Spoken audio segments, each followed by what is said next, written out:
In this video, I just want to go over the basics of preparing for the Multistate Essay Exam, or the MEE, which of course is the 6 30-minute essay component of the exam. Now, again, at the risk of sounding redundant, what do we think is the best way to improve our scores on the Multistate Essay Exam? Well, again, right, it's going to be through active review, actually sitting down, working through practice essays under bar exam conditions, and then going back and reviewing those essays until we feel confident that we could write a passing essay if we saw a similar fact pattern on the bar exam, right? And we've talked about that ad nauseum. I'm not going to go into the importance of active application and practicing in this video. We've talked about it enough at this point. I think everybody understands the importance of practice in your preparation. What we really want to focus on here is, well, we're about to turn you loose and have you start writing practice essays under bar exam conditions. I just want to make sure that I give you the basics so you at least know what to expect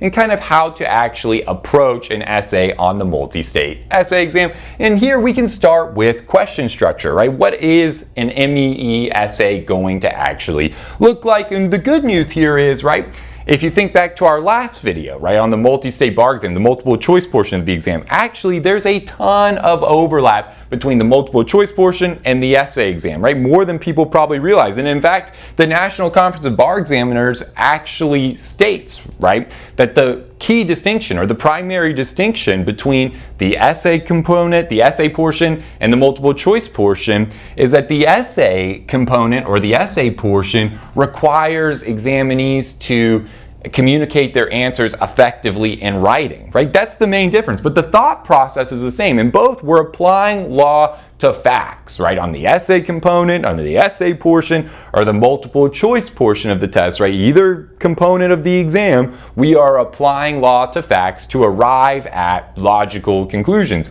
The key distinction, right, is on the essay exam, you have to do so effectively in writing, right? In the multiple choice question, you apply the law to facts to come to the correct conclusion, and then you select the right answer choice. On the essay exam, you just do so in writing. But the thought processes, right, the legal reasoning, right, the way we arrive at the answers is actually very similar. So as such, the question structure on the essay exam actually looks a lot like the multiple choice portion, right? So if we think about it, you're going to have your paper looks like this, right? We can just say essay 1. Remember, you're going to have 6 30-minute essays, so you're going to have 6 of these, but it's going to look something like this, right? Usually you're going to have 3 or 4 paragraphs, right? We can say 3 paragraphs, and then, so this we call the fact pattern, and then similar to multiple choice, right, you're going to have actual questions. These are going to be open-ended questions, though, on the essay exam, right? So this is what it's going to look like. And again, right, just like the multiple choice portion, right, we have a fact pattern. The fact pattern is going to tell some kind of story. It's usually 3 or 4 paragraphs, right? It usually fits on 1 page, so it's not too lengthy, right? It's actually a pretty quick, easy read, right? It's not going to be too much information, right? You got to remember this is a 30-minute essay, so usually it's going to fit on 1 page. It might go a little bit over, right? But that's going to be your fact pattern, right? Fact pattern. And then at the bottom, there's going to be a break, right? And you're going to have your open-ended questions. Open-ended, right, questions. Right, and it's going to be your job, again, to use the knowledge in your head, the law that you have up here, to apply that law to this fact pattern to answer these questions effectively in writing, right? That's the ultimate goal of the MEE, right? So with this, though, right, it's important to recognize, again, that the thought processes, the strategy is actually then going to be very similar. So everything almost we talked about in our last video about reading the facts carefully and all of that stuff is going to apply to the essay portion as well, right? So remember, the first thing that I would say is you're going to approach an essay, right? Well, you're going to have to read it, right? Before you start writing anything, we have to read the essay, we have to read the questions and the fact pattern. So the first piece that we have to think about is, okay, remember, you have to read critically. We want to read very, very carefully. This is, even though the essay is going to tell a story, we don't read it like a story. We don't read it like we would read a novel. We have to read it like a lawyer, very critically, very thoroughly. We have to pay attention to every word with a lot of detail, right? And the first thing that we always want to do though is read the questions, right? Before we read the fact pattern, before we start reading this story that the bar examiners are going to give us, we always want to start here, right? We want to read the questions first. Remember, this is going to give us important clues to think about as we read the fact pattern. This is going to help us read the fact pattern far more critically. It's going to tell us what to look for, right? We can use these questions, and there's different types of questions here. Some are going to be more very open-ended, very broad, but some will be more narrow, right? Often I tell students to think about the open-ended questions as a funnel, right? Some at the top of the funnel are very broad, but some will get very specific, right? And the more specific a question gets, the more helpful it really is for us as we read these facts, right? As we read the fact pattern, that can really help us determine what we're looking for, right? So again, it's very important before we just jump in and start reading the essay, before we start reading the fact pattern, we do want to take a look at the questions first. It's going to help us read the fact pattern much more critically. It's going to tell us what we're looking for. Remember, it gives us those hints, those clues to think about as we read the fact pattern, right? Again, just like the multiple choice component, we don't want to assume facts that are not there, but we do want to assume that every fact that is there is important. Remember, we can't use in our essays any facts that are not in this essay, that are not in the fact pattern, right? Within the four corners of the page, right? Anything that's not included in the fact pattern, we cannot assume. We can't use anything that's not here, right? That's a really unfortunate way to lose points, right? You want to stick to the facts that you're given. You can't assume facts that are not there. This is just like what we talked about with the multiple choice portion. But again, we do always want to assume that every fact that we are given is important or relevant to our analysis, right? Often I tell students, the bar examiners are putting every sentence here for a reason, right? And as you get really good at this, right, the more practice questions you work through, you're going to start to notice as you read each sentence, you're going to be able to identify why the bar examiners put that sentence in there. You're going to know what issue each sentence goes to. You're going to be like, oh, they wrote that because it goes to this issue. They wrote this because it goes to that issue. This, right, it goes to this element, that factor. This is addressing this exception to the rule, right? As you read, you're going to know, because remember, you read the open-ended questions first, so that kind of gives you the ideas in your head. That knows what you're looking for, right? Once you know what you're looking for, as you read each sentence, as you read each fact, right, you're going to know where to categorize that fact in the analysis, right? As you do this a lot and get better and better and really start to see it, the more you wrestle with those questions, right, the more you practice, the better we get at this. But it's important to recognize on the essay portion, even maybe more so than the multiple choice portion, that we should assume every fact is important. Remember, we're talking about 30-minute essays. This is a very quick pace.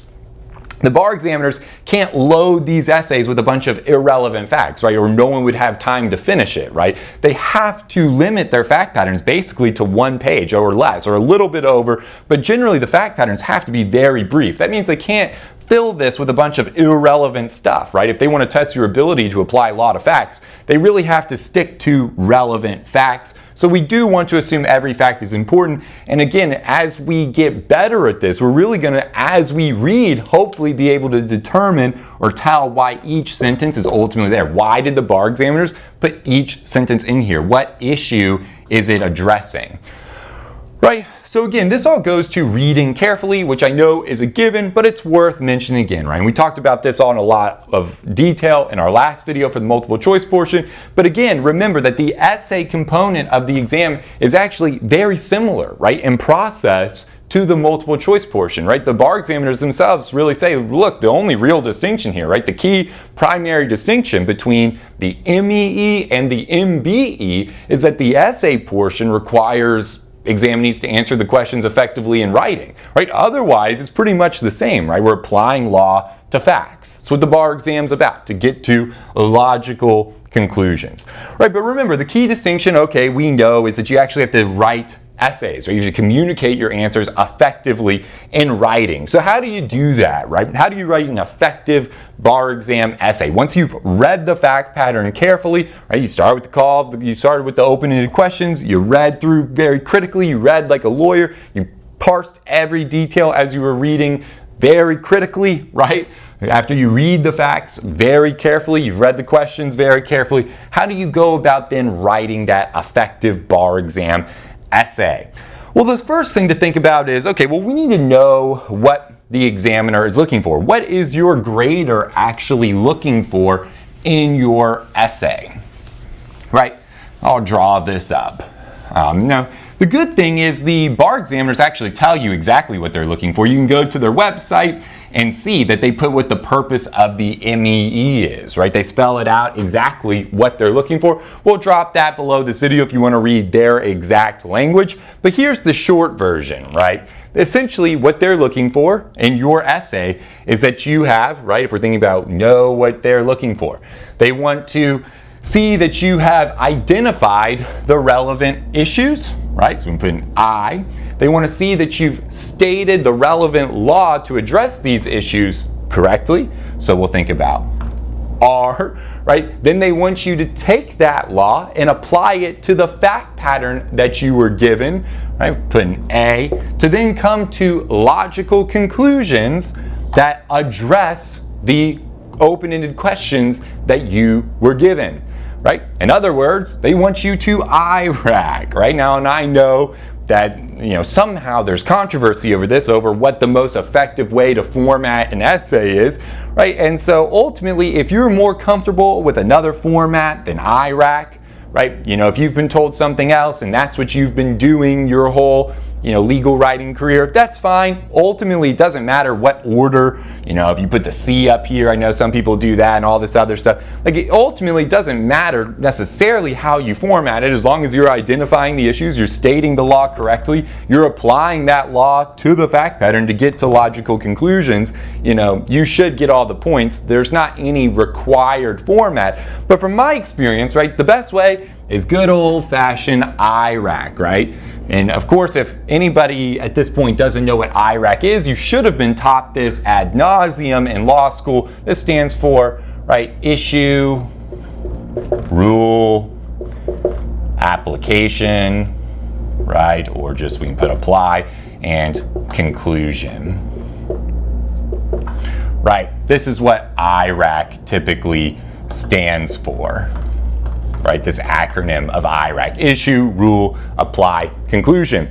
And most of the time I tell students, really, this is how I would almost always format all of your answers, right? You really, and the great thing about the bar exam too, and what in a lot of ways makes it almost, once you get really good at it, an easy type of writing, is it requires no style, right? You don't have to actually be, like a Charles Dickens, like this great English literature like writer. That's not required at all. It can be very dry, very repetitive. You can write with a lot of pattern, right? So you can be very systematic, very robotic, and be an excellent legal writer, which of course is always my recommendation, right? If you've seen that as kind of a theme, the more robotic, the less emotional we are, generally the better that is on the bar exam. Right, so again though, this is how I would format, right? And literally you can just, if you look at, by the way, right, you have in your downloadable materials, right, our essay templates, you'll see how clearly this format is, right? Almost every analysis, right? And I'd encourage you all to look at those essay templates, if nothing else, just to kind of see that pattern, that repetition of how to organize an essay, right, in IRAC format really effectively. But you'll see every analysis, we start the same. The issue is whether blank, right? Then we'll state the rule. Then you use the transition word here, right? Here signifies to the bar examiners that you're going to start applying law to facts. And then we end every analysis with in conclusion, blank, right? In conclusion, right, blank. Right, and you could say here we start every single time with the issue is whether blank, right? And then this is just rule statements. Rule statement, which we've laid out for you pretty clearly in the attack outline, right? If you're ever wondering what rule statements look like, you can always just refer to this, right? Again, another downloadable material. You could refer to the UBE reference library. You could come to this attack outline. This is just full of well-written rule statements, right? So you can look at that, you can look at the attack line, the reference library, right? But at its core, this is how you can always format your essays, and you know you're organized well, you're effectively writing, right? But ultimately, right, when you think about what is the bar examiner looking for here, they want to see you identify the issue, state the rule, apply that rule to the fact pattern, and come to a logical conclusion, right? So if you're doing this, if you're IRACing, you're in great shape, right? So the next point here to make after we're thinking about, okay, just the general format, what they're looking for, right? And by the way, one other thing that we could note here, because if you look at it, just to give you the adjectives that they use, right? Because they give 3 adjectives to describe the type of essay they're looking for, right? So they say, basically, we want you to identify the issue, state the rule, apply it, and come to logical conclusions in a clear, right? Clear, concise, and well-organized composition, right? Well organized, right? These are the 3 major adjectives that they use, and I think that's very telling, right? I think legal writing should always be clear, concise, and well organized, right? And we're going to show you how to really do that, right? If you look at the templates, you'll see kind of what that looks like. If you, and we'll address that here in a second, right, as we go through this. But again, just want to specify, because these are the exact adjectives the bar examiners use when they tell you what they're looking for, right? They want to see you identify the issues, state the law correctly, apply that law to the fact pattern to arrive at logical conclusions that answer their open-ended questions in clear, concise, and well-organized compositions, right? That is what your examiner is looking for, right?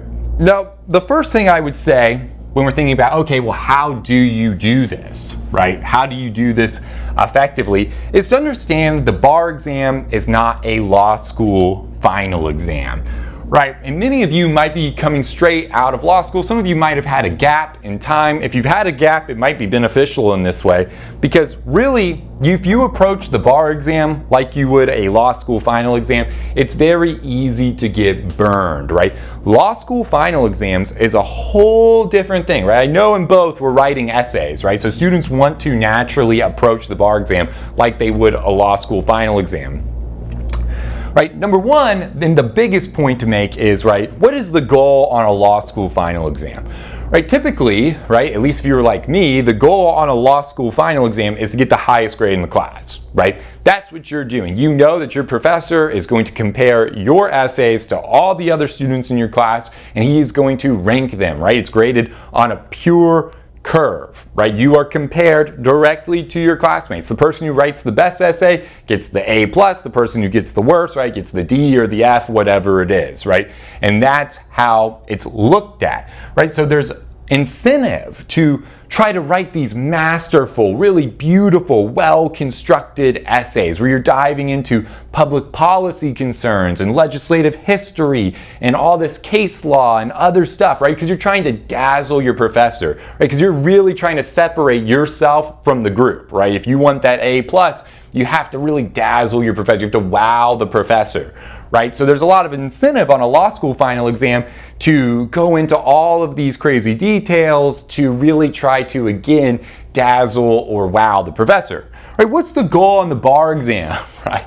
A bar exam essay, you just want to pass, right? You just want to get in there. You almost want to be forgettable. It's the opposite. You don't want to be the essay that is trying to wow the bar examiner, right? If you try to do that, what's inevitably going to happen on 30-minute essays, right? You don't have the time, not only on the bar exam itself, but in your preparation, right? We're talking about 12 massive areas of law that could potentially be tested. I mean, everything from business associations to criminal law, criminal procedure evidence, family law. I mean, we're all over the spectrum, right? Massive fields of law that lawyers dedicate their whole lives to, right? You're not going to learn how to write mastering essays in all 12 of these fields in an 8-week bar review course. It's just an impossible goal.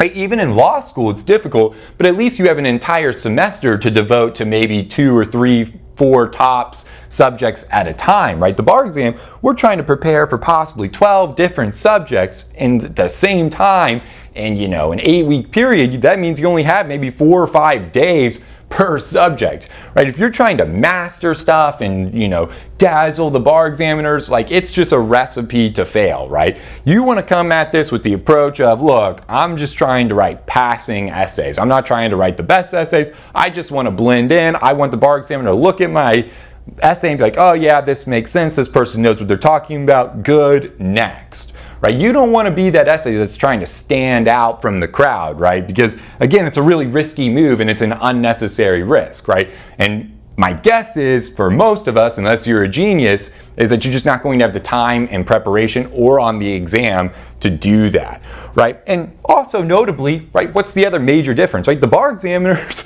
right, are going to have tens of thousands of these essays to read, right? They're not going to sit there and parse through your essays trying to figure out what all you're talking about and what you mean, like a law school professor, right? A law school professor might have, 2 months to grade a handful of essays, right? They can sit there and parse away at that and really try to think about, okay, what is this student saying? What they mean? They can reread the essays. They can spend hours at a time looking at each student's essay, right? The bar examiners are going to spend like 10 to 15 minutes tops per essay. They're basically skimming it, right? They're scanning that thing quickly just to see, does this, and they're just trying to gauge very generally, right?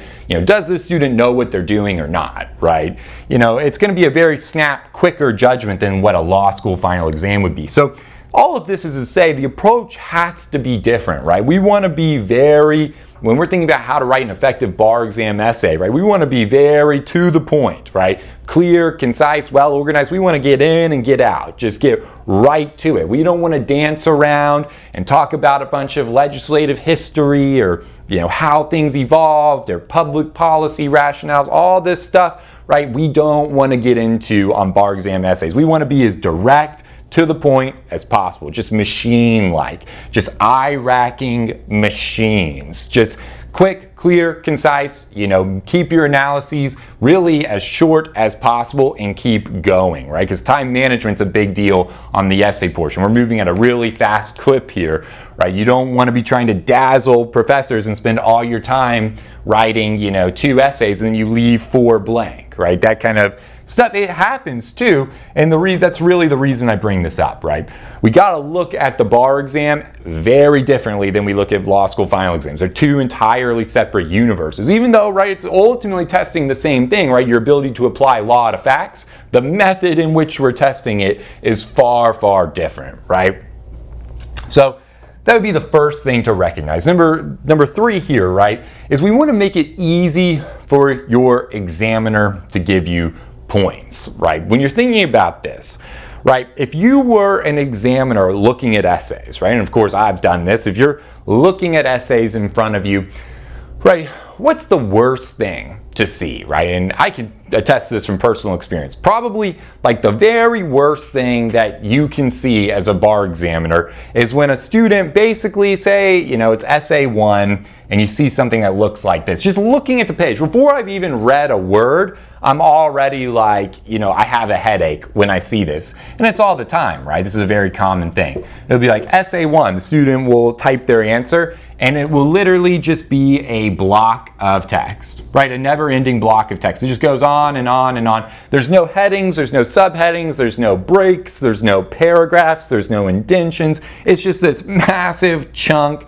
of text, right? When I see that, if I'm looking at it and trying to determine like how a student did, I'm immediately just like, oh, I don't even want to read this. It's just like, that's such a headache. Like, okay, and you have to start breaking it apart, right? That's not what we want to do. We want to make it easy for your examiner to give you points. Now, theoretically, right, in a perfect world, if your analysis is 100% sound, but you've just not included headers or breaks, you should get as many points as the next guy. But what do you think the examiner is going to do? A human being grading essays, right? 2 essays that are the exact same, but one's got a lot of headings, breaks, spaces. It's easy to see where they were going, right? What do you think is going to get more points, right? They should get the same amount of points, but my guess is 9 times out of 10, the essay that's better organized, right? That's got those breaks and the headings and subheadings, right? And is more broken up into paragraphs, right, is going to get more points, even if the content of what is actually written is the exact same, right? Because you're making it easier for your examiner to give you points. So you always want to look at this, and I tell students, I mean, really, you want to break up your essay almost as much as possible, right? You want to put headings and subheadings, and really like no more than probably 4 or 5 sentences per paragraph, right? I mean, if you look at the essay templates that we have, you'll really see that, right? How there's headings, subheadings, sometimes if necessary,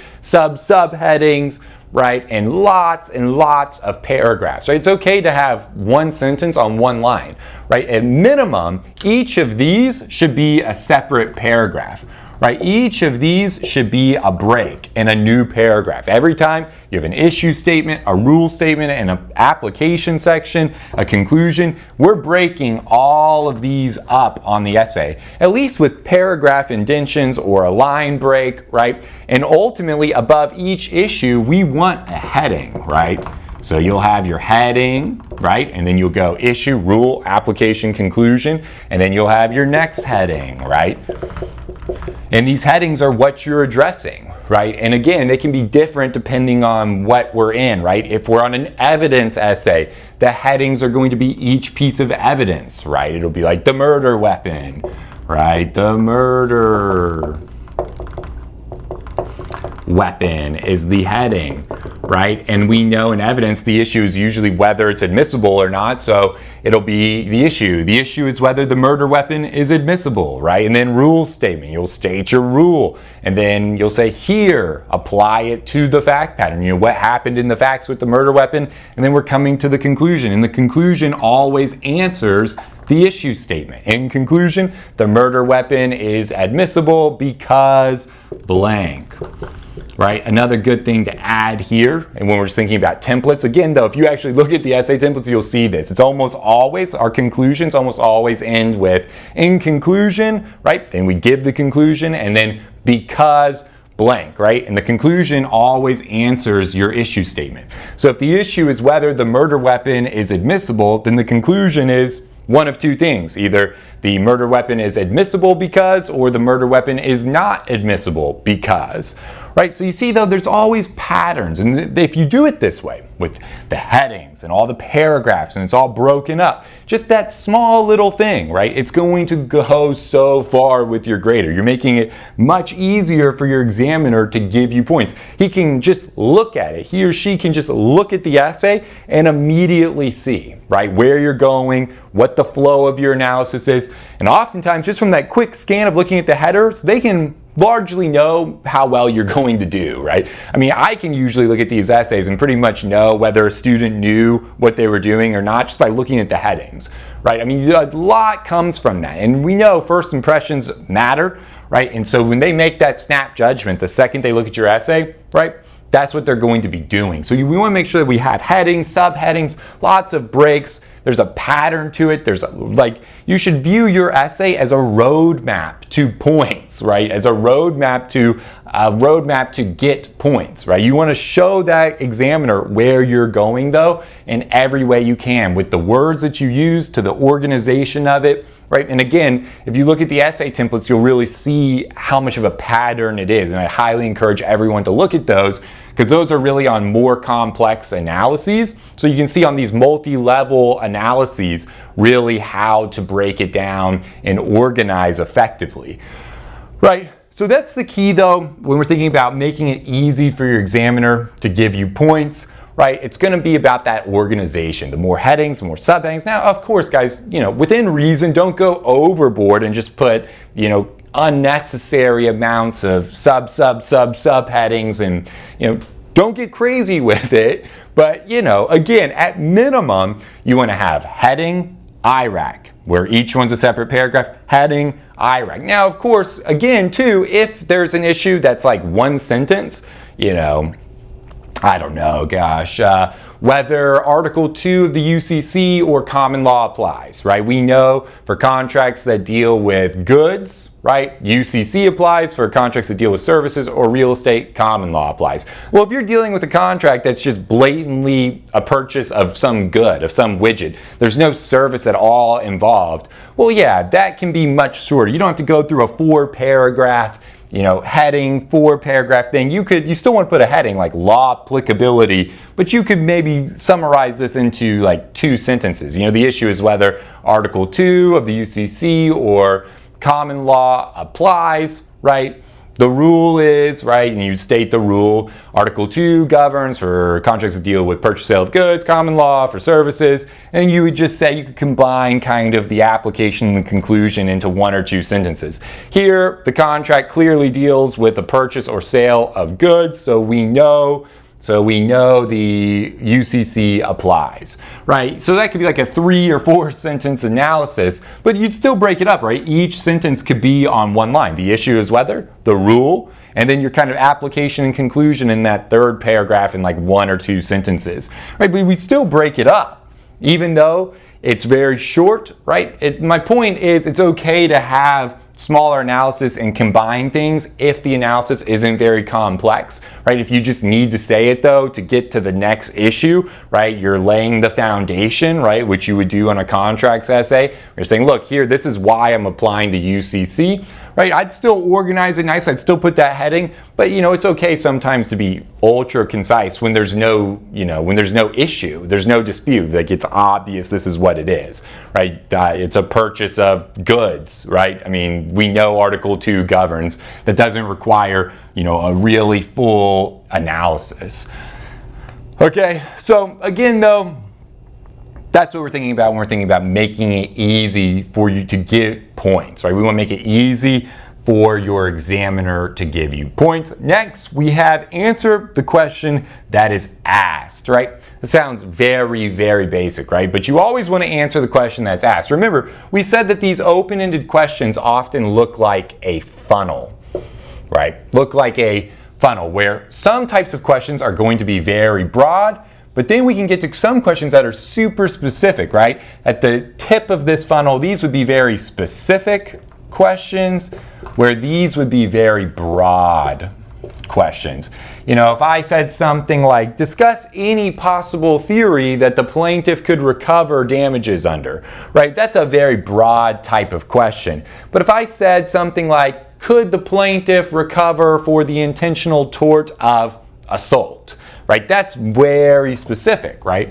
One where we're talking about, just general liability versus a specific cause of action, right? Which is kind of the note that we have here. Because oftentimes the mistake that's made is, say that we have a call of the question that's very specific. Sometimes students go outside the call of the question, right? They go outside of the funnel and they start talking about stuff that's over here that's really outside the scope of the question. Right? You see it more so with specific questions, right? If a call of the question asks you, can the plaintiff or can the defendant be held liable for battery? Right? Or can the defendant be held liable for assault and the intentional tort of assault? Right? Well, if the call of the question asks you, can the defendant be held liable for the intentional tort of assault? You don't want to say no, but they could be held liable for battery and then start talking a lot about battery, because all of that, you're not going to get any points. You're outside the scope of the question. And again, you very commonly see this and the distinction between calls of the question that are asking about general liability versus specific causes of action, right? There's a difference between asking whether there was a breach of contract and whether there's any theory of recovery that the plaintiff could recover from, right? Remember, I'm not going to go into contract law in this video, but the idea is, right, we want to be very careful and read, right? And this goes back to reading carefully. When we're reading these questions first and really reading those calls of the question, we want to know exactly what we're addressing. So the more specific, right, the call of the question is, we know that our essay can only address what it is specifically asking. If we go outside the scope of the call of the question, that examiner, your grader, is going to give you 0 points, even if you write a beautiful analysis. And sometimes this is really difficult for students because it'll look like, well, obviously there's this issue here, right? This is a clear battery, right? So you have an intentional tort fact pattern that's just clearly a battery, right? You actually do have that physical contact with the plaintiff. So it's not really an assault because we do have that physical contact. It obviously looks like a battery. So students will want to jump to, well, this is a battery, and start talking about why it's a battery rather than why it's not an assault, which is what you were actually asked. And so when you go outside the call of the question, you start talking about that battery, which was never asked about anywhere, again, that's 0 points. So always we want to answer the question that is asked, and the way that we do this is by reading the questions very carefully, right? This is why, again, I can't stress enough, when you're looking at those calls of the question on the essay, you gotta read those so carefully, right? Know exactly what you're answering, because if you answer questions that aren't asked, you don't get any points. Super critical. The last thing, very basic, just kind of another pet peeve of mine, don't leave essays blank, right? Leaving an essay blank is like not answering 20 multiple choice questions, right? We want to move at a quick pace. So when you see that time is up, right, you're looking at the clock, that 30 minutes is up, move on, right? You gotta move at a quick pace, right? Because the worst thing we can do is leave essays blank. You're just leaving points on the table. It's really the only way, again, that you can be looking at the exam and accumulate no points. It's when you leave stuff blank. By definition, the worst thing that we can do is leaving essays blank, not answering multiple choice questions. So this all comes back to time management, but it's important to stress, again, we're thinking about bar exam essay writing, because it's more prevalent on the essay portion. Students can't help themselves. They want to spend an extra 5 minutes on that essay to finish up their thought, right? They're like right in the middle of things, like, I'll type fast and finish this up. But you do that on all 5 of the first essays, you go 5 minutes over, and now you have no time on the last essay, right? You go a little bit over on each essay, you get to that last essay, you're gonna end up leaving something either blank or almost, you're gonna get like 1 sentence in, and they're gonna call time, and that's a really unfortunate result. So you have to be very militant about watching that clock, right? And this is the importance of always practicing essays under bar exam conditions with the clock running, so you can really understand what that timer feels like. Because I know a lot of times too, students want to do their practice questions in outline format. No one wants to sit down and actually write out the essays fully, right? No one wants to sit there and type through the full essay. They just want to do it in outline format. Really a bad idea, because you're not going to build that internal clock. You're not going to see how fast you have to move. That 30 minutes flies on the essay portion, and we really don't want to leave essays blank. So try to get that feel by doing the practice questions under bar exam conditions. But with that, guys, that's really the key, right? With bar exam essay writing, my main points I would make, right? And the last thing I'll leave you on again is the idea that it's ultra important when you're thinking about essay writing to be as robotic as possible, right? I know a lot of times when we're thinking about English class and all this other stuff, there's a tendency to want to write in really beautiful style. You want to form eloquent arguments. You know, you're thinking like a lawyer in the sense that you want to dazzle, you want to write these eloquent arguments, you want to have these beautifully constructed compositions that are going to really impress. When in fact, what you want to do on the bar exam is write passing essays, right? And that way that we do that is just by being robotic, right? Just little robots that sit there in IRAC. The issue is whether, state the rule. Here, this is how we apply the rule to the facts that you gave me, and that's why the conclusion is this, right? I mean, just like a robot, over and over, using the exact same pattern, right? You don't have to change it up. You can just be very methodical, very robotic. Don't worry about the style. Don't worry about sounding repetitive, right? That's going to be your best chance of writing a passing essay under the time constraints that you are given. But with that, guys, I will leave it to you to actually start getting into some essays. The best way to really figure this stuff out and learn it is just to sit there and do it. So we're going to turn you guys loose and just start giving you some essays so you can see it. If you have questions, make sure too that you look at the essay templates that were included in your downloadable materials. That's really going to show you, point blank, how to format essays, right? And it'll show you that you can have a lot kind of memorized coming into the exam of how to write different analyses. So make sure you check that out. But with that, guys, I'll leave you to it to start getting into some practice essays yourself. I think we only have, a couple more videos or one more video left here before we get you just into your practice questions, right? So I'm really excited for all of you to get started, to get into this, because again, that's where you're really going to learn, right? For the multiple choice portion, the essays, just getting in there and doing it is going to be the best thing. So I'm excited for you guys to get there. But until then, guys, I wish you all the absolute best, and I'll see you at our next video.